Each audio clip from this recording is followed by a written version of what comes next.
রাতের অন্ধকারে আমার শ্বশুর যেভাবে কাজ করল সেটা শুনলে তোমাদের দাঁড়িয়ে যাবে, তাই গল্পটি শেষ পর্যন্ত শোনার আগে কানে হেডফোন লাগিয়ে নাও আর চ্যানেলটি এখনই সাবস্ক্রাইব করে দাও। আমি রূপা, এই বাড়ির বউ।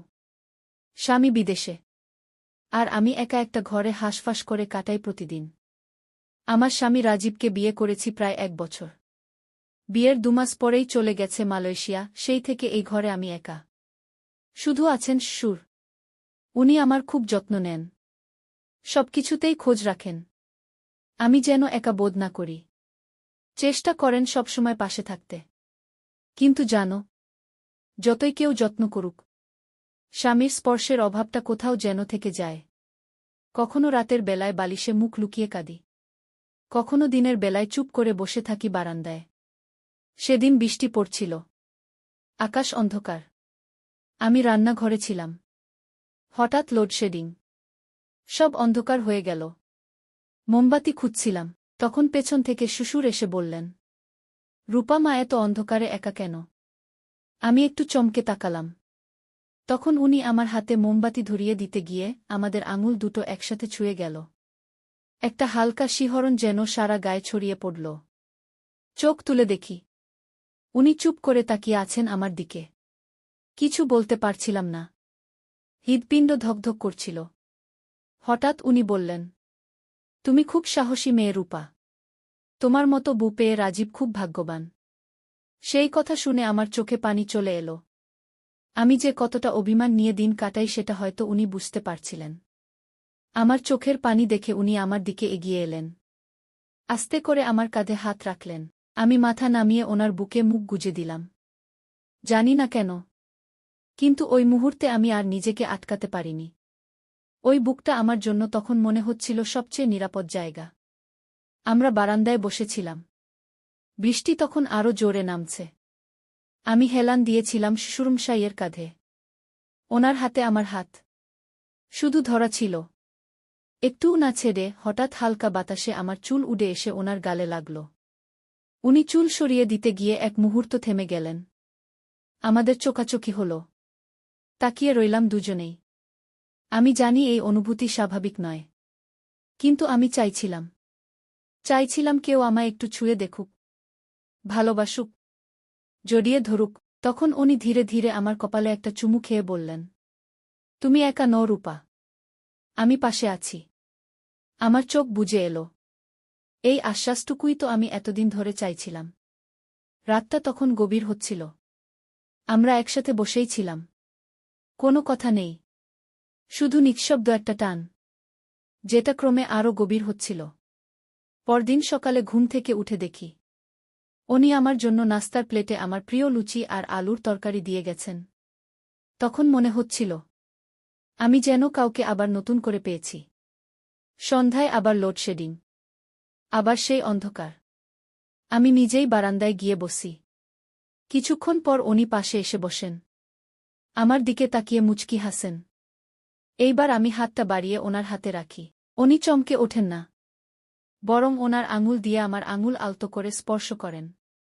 আমার গালটা তখন গরম হয়ে উঠছিল, হৃৎপিণ্ড যেন বাইরে চলে আসবে এমন অবস্থা। তখন হঠাৎ আমি নিজেই ওনার বুকে মুখ গুজে বলি, আমি খুব একা সূর্যি, আপনার কাঁধে মাথা রাখলেই শান্তি পাই। উনি আর কিছু বলেন না, শুধু আস্তে করে আমার কপালে আর গালে ছোট্ট করে এক একটা চুমু খান। আমি চোখ বুজে নিই, আর নিজেকে ছেড়ে দিই সেই নিষিদ্ধ আবেগের জোয়ারেই। সেদিন রাতে ওনার বুকে মুখ গুজে আমি যেন নতুন এক শান্তি পেয়েছিলাম। শুধু একটা অনুভূতি, যা ব্যাখ্যা করা যায় না। ওনার গায়ে থাকা সেই হালকা গন্ধ আর ওনার কপালের স্পর্শে আমি ভুলে গিয়েছিলাম আমার স্বামীর অস্তিত্ব। সকালবেলা ঘুম ভাঙল হালকা আলো। চোখ খুলে দেখি আমি নিজের ঘরে, কিন্তু আমার শরীরে তখনও ওনার আলতো স্পর্শের অনুভব রয়ে গেছে। মনে হচ্ছিল কেউ যেন আমাকে আদর করে রেখে গেছে। আমি উঠে রান্নাঘরে গেলাম, চা বানাচ্ছি। তখনই উনি এসে পেছন থেকে বলে উঠলেন, রূপা চা আমায় একটু আগে দেবে তো? আমি হেসে বললাম, চুপচাপ বসে থাকুন বাবা, আপনার জন্যই তো সব করছি। ওনার মুখে একটা প্রশান্তির হাসি। আমি ওনাকে চা দিলাম। উনি কাপটা ধরতে গিয়ে আবার আমার আঙুল ছুঁয়ে ফেললেন। এই ছোঁয়াগুলো এখন আর আমাকে অস্বস্তি দেয় না, বরং এক ধরনের শান্তি এনে দেয়। চুপচাপ ওনার পাশে বসে আমি চা খাচ্ছিলাম।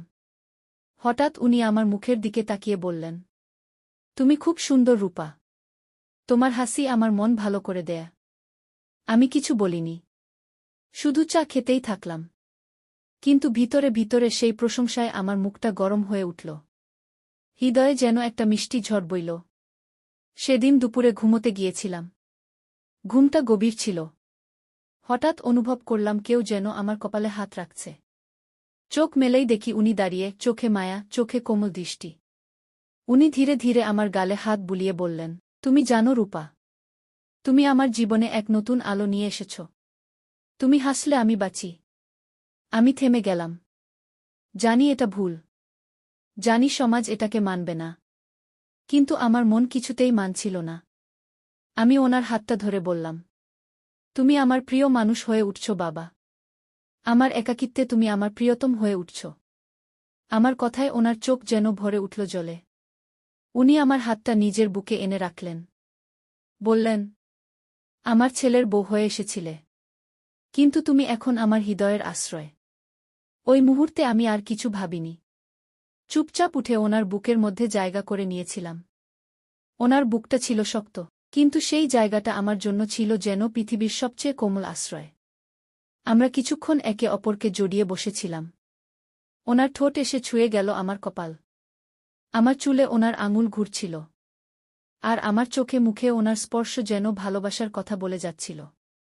সন্ধ্যায় আমরা একসাথে রান্নাঘরে। আমি ভাত দিচ্ছিলাম। উনি পেছন থেকে এসে আমার কোমরে হাত রাখলেন। আমি চমকে উঠিনি, বরং হেসে বললাম, আপনি না খুব দুষ্টু হয়ে যাচ্ছেন বাবা। উনি হেসে বললেন, তোমার এই হাসি আমি সারা জীবন দেখতে চাই রূপা। আমার মনে হচ্ছিল আমি কোনো সিনেমার নায়িকা। আর উনি সেই প্রাপ্তবয়স্ক প্রেমের নায়ক, যার চোখে শুধুই আমার জন্য অনুভূতি। রাত নামল, চাঁদ উঠল। আমি বারান্দায় দাঁড়িয়ে চাঁদ দেখছিলাম। পেছন থেকে এসে উনি আমার গলা জড়িয়ে ধরলেন। আমি চোখ বন্ধ করে ফেললাম। ওনার বুক আমার পিঠে, ওনার ঠোঁট আমার কানের কাছে। আর উনি আস্তে করে ফিসফিস করে বললেন, আমি ভালোবেসে ফেলেছি তোমায় রূপা। ভীষণ ভালোবেসেছি। আমার ঠোঁটে একটা কাঁপুনি এলো। আমি ঘুরে দাঁড়িয়ে ওনার ঠোঁটের উপর আমার ঠোঁট রেখে দিলাম। একটা নরম দীর্ঘ চুমু, যেটা আমাদের নিষিদ্ধ টানকে স্বীকৃতি দিল। শুধু নিঃশব্দে। ওনার ঠোঁটে আমার ঠোঁট রাখা ছিল। চাঁদের আলো আমাদের দুজনকে ঘিরে রেখেছিল। সেই চুমুটা যেন কোনো কথার প্রয়োজন ফেলে না, সব বলে দেয় নিঃশব্দেই। আমি জানতাম এই ভালোবাসা অন্যরকম। সমাজের চোখে ভুল, কিন্তু হৃদয়ে এটা ছিল আমার সত্যি। আমার উনি শুধু আমার সুর নয়, আমার ভালোবাসার মানুষ। সেই রাতে আমরা বারান্দায় বসে একে অপরকে জড়িয়েছিলাম। আমি ওনার বুকের উপর মাথা রেখেছিলাম। উনি আমার চুলে হাত বুলাচ্ছিলেন। হালকা গায়ে হাত রেখে ফিসফিস করে বললেন, তুমি জানো রূপা, তোমার গায়ের গন্ধটা আমার মন শান্ত করে দেয়। আমি হেসে বললাম, তাহলে আপনি আমার গন্ধেই থাকুন সবসময়। আমার শরীরটা হয়ে উঠুক আপনার আশ্রয়। উনি আর কিছু বলেননি, শুধু আমার গাল ছুঁয়ে চোখে চোখে তাকিয়েছিলেন অনেকক্ষণ। সকালে উঠে আমার মনে হচ্ছিল আমি নতুন কেউ হয়ে গেছি। একটা অন্যরকম শক্তি যেন আমায় ঘিরে রেখেছে। আমি গুনগুন করে গান গাইছিলাম রান্না করতে করতে। উনি এসে বললেন, আজ তুমি অনেক বেশি সুন্দর লাগছ। আমি হেসে বললাম, কারণ আজ আমি ভালোবাসায় জেগেছি। আর সেই ভালোবাসাটা আপনি দিয়েছেন। উনি আমার পেছনে এসে দাঁড়ালেন। ধীরে ধীরে আমার কাঁধে হাত রাখলেন। তারপর চুল সরিয়ে গলায় একটা নরম চুমু খেলেন। আমি চোখ বন্ধ করে ফেললাম। শরীর কেঁপে উঠল। তবে একটুও বাধা দেইনি, কারণ আমি এটাকেই চেয়েছিলাম। উনি আমার হাত ধরে বললেন, আজ দুপুরে একটু আমার ঘরে এসো, আমি তোমার জন্য কিছু তৈরি করেছি। দুপুরে দরজা বন্ধ করে আমি গেলাম। ওনার ঘরে ঢুকেই দেখি বিছানার উপর একটা নরম রেশমি শাড়ি রাখা, পাশে একটা পারফিউম, আর একটা ছোট্ট চিরকুট। চিরকুটে লেখা, তুমি যদি এটা পরে আসো, তাহলে আমি বুঝব তুমি আমায় শুধু মনে নয়, শরীরেও চাইছ। আমি কিছুক্ষণ চুপ করে দাঁড়িয়েছিলাম। তারপর নিজেকে আর আটকে রাখতে পারলাম না। ওই শাড়িটা গায়ে জড়িয়ে ওনার সামনে এসে দাঁড়ালাম। ওনার চোখ বিস্ময়ে বড় হয়ে গেল। উনি ধীরে ধীরে এগিয়ে এলেন। আমার চিবুকে হাত রেখে বললেন, তুমি জানো তুমি কতটা অপরূপ লাগছ এখন। আমি লজ্জায় চোখ নামিয়ে ফেললাম। তখন উনি আমার কপালে ঠোঁট রাখলেন, তারপর মুখে, তারপর গালে। ধীরে ধীরে ওনার ঠোঁট আমার ঘাড় ছুঁয়ে এল। আমার শ্বাস গা থেকে খুলে গেল যেন। আমি ওনার গায়ে ঝুঁকে পড়লাম। ওনার বুকটা শক্ত কিন্তু নিরাপদ। আমরা দুজনে অনেকক্ষণ ধরে একে অপরকে জড়িয়েছিলাম। এই মুহূর্তগুলো যেন চিরদিনের জন্য ধরে রাখতে চাইছিলাম। আমার হৃদয়টা চাইছিল, এই মানুষটা যেন আমায় ছেড়ে কোথাও না যায়। হঠাৎ বাইরে থেকে দরজার বেল বাজল। আমি ভয়ে ছিটকে উঠলাম। উনি শান্ত করে বললেন, চিন্তা করো না, তুমি এখন আমার। এই ঘরটাও আমাদের। আমি হালকা মাথা নেড়ে বেরিয়ে এলাম। বুকে তখনও ওনার ছোঁয়ার অনুভব। ঠোঁটে তখনও ওনার ভালোবাসার নরম চিহ্ন। সেদিন রাতে ঘুমাতে পারিনি। চোখ বন্ধ করলেই ওনার মুখ, ওনার হাত, ওনার ঠোঁট মনে পড়ছিল। এই সম্পর্ক এখন আর স্বপ্ন নয়, এইটা আমার বাস্তব, যেখানে আমি সুর নয়, একটা পুরুষকে ভালোবাসছি, যার ছায়ায় আমি নিজেকে পূর্ণ মনে করি। আমার চোখে তখন ঘুম নেই। শরীরে তখনও ওনার ছোঁয়ার গন্ধ, ভালোবাসায় ভেজা এক অদ্ভুত কাঁপুনি। আমি জানতাম এটা ঠিক নয়, তবু মন মানছিল না। আমি এখন যাকে ভালোবাসি, সে আমার সুর, কিন্তু ওনার স্পর্শ ছাড়া আমি এখন নিজের অস্তিত্বই খুঁজে পাই না। পরদিন সকালে ঘুম ভেঙে দেখি উনি বারান্দায় দাঁড়িয়ে সিগারেট খাচ্ছিলেন। আমি ধীরে ধীরে গিয়ে পেছন থেকে ওনার বুকে হাত রাখলাম। উনি চমকে তাকালেন। তারপর মৃদু হেসে বললেন, তুমি এখন আমাকে ছেড়ে যেতে পারবে রূপা? আমি হেসে বললাম, আমি কোথায় যাব? আপনি ছাড়া আমি এখন কেউ না। উনি আমার কপালে চুমু দিয়ে বললেন, তাহলে এসো, আজ সারাদিন আমার পাশে থেকো। আমরা একসাথে দুপুর কাটালাম। ঘরের পর্দা টেনে দিয়ে আলোর ভেতরে ভালোবাসা লুকিয়ে রাখলাম। ওনার কোলের উপর মাথা রেখে শুয়েছিলাম। উনি আমার চুলে আঙুল চালাচ্ছিলেন, আমার গাল ছুঁয়ে বলছিলেন, তুমি জানো রূপা, আমি কবে থেকে এমন কাউকে খুঁজছিলাম, যে শুধু আমার হবে। তুমি সেই আলো। আমি চোখ বন্ধ করে শুধু ওনার শব্দগুলো শুনছিলাম, যেন প্রতিটা শব্দ আমাকে শক্ত করে আঁকড়ে ধরছিল। কিন্তু বিকেলের দিকে হঠাৎ এক ফোন আসল। রাজীবের ফোন। আমার স্বামী। ও বলল, আমি টিকিট কেটে ফেলেছি, এই সপ্তাহেই ফিরে আসছি। আমি কিছুক্ষণ চুপ করে থাকলাম। শুধু বললাম, আচ্ছা। কল কেটে দিয়ে আমি চুপ করে বসেছিলাম অনেকক্ষণ।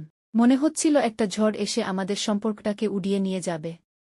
রাতের খাবারের সময় আমি আর কিছু খেতে পারছিলাম না। উনি বুঝে ফেললেন। ধীরে ধীরে আমার পাশে এসে বসে বললেন, ফিরছে রাজীব, তাই তো? আমি মাথা নাড়লাম। উনি আমার গালে হাত বুলিয়ে বললেন, তুমি যদি বলো, আমি ওকে সব বলবো। তুমি আমার পাশে থাকলে আমি কাউকে ভয় পাই না। আমি কেঁপে উঠলাম। বললাম, না প্লিজ, এই ভালোবাসাটাকে আমাদের মধ্যে রাখি। এইটুকু সম্পর্কই আমার জীবনের সবচেয়ে বড় সুখ। উনি আমায় বুকে টেনে নিলেন। চোখের জল মুছে দিয়ে বললেন, তাহলে আজ রাতে শুধু আমার হয়ে থাকো। আর কিছু চাই না। সেই রাতটা আমাদের জীবনের শেষ রাত ছিল। আমরা জড়িয়েছিলাম নিঃশব্দে, কোনো শব্দ ছিল না। শুধু ছিল চোখে চোখ রাখা, ঠোঁটে ঠোঁট ছোঁয়ানো। তাকিয়েছিল। আর আমি শুধু ওনাকে অনুভব করছিলাম। শেষবারের মতো। সেই রাতটাই আমাদের একান্ত সময় ছিল। সকালবেলা আমি ঘুম থেকে উঠলাম। ওনার পাশে আর কাউকে পেলাম না। শুধু টেবিলের উপর রাখা ছিল একটা চিঠি। আর একটা সাদা ফুল। চিঠিতে লেখা ছিল, রূপা, আমি জানি তুমি আমায় ভালোবেসেছ। আমিও তোমায়। কিন্তু আমার ভালোবাসা তোমায় কষ্ট দিক এটা চাই না। রাজীব আসছে। তোমরা সুখী হও। আর আমার জন্য দোয়া করো। আমি চলে যাচ্ছি। আমি সেই চিঠিটা বুকে চেপে ধরে কাঁদছিলাম। চিৎকার করে বলতেও পারছিলাম না। শুধু মনে হচ্ছিল বুকটা ফেটে যাবে। উনি সত্যিই চলে গেছেন। কারো কিছু না বলে। শুধু আমায় এক বুক ভালোবাসা দিয়ে সেদিন সন্ধ্যায় রাজীব এলো। আমি চোখ লুকিয়ে রাখলাম। ও বলল, তুমি ঠিক আছো তো? মনে হচ্ছে কেমন যেন চুপচাপ। আমি মাথা নেড়ে বললাম, ভালো আছি। শুধু একটু ক্লান্ত। রাজীব বুঝতে পারেনি কিছু। কিন্তু আমার হৃদয়ের ভিতরটা জানত। আমি আজও একজন মানুষকে ভালোবাসি, যে আর আমার জীবনে নেই।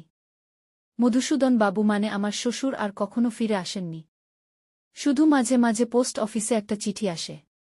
নাম নেই, ঠিকানা নেই, শুধু লেখা থাকে, আমি ভালো আছি। তুমি তো ভালো আছো, তাই তো? আমি সেই চিঠিগুলো এখনো লুকিয়ে রাখি একটা বাক্সে, যেখানে আমি আমার ভালোবাসা লুকিয়ে রেখেছি। আমার জীবন এখন অন্যরকম। বাইরে আমি একজন বউ, মাঝে মাঝে মা হব নিশ্চয়।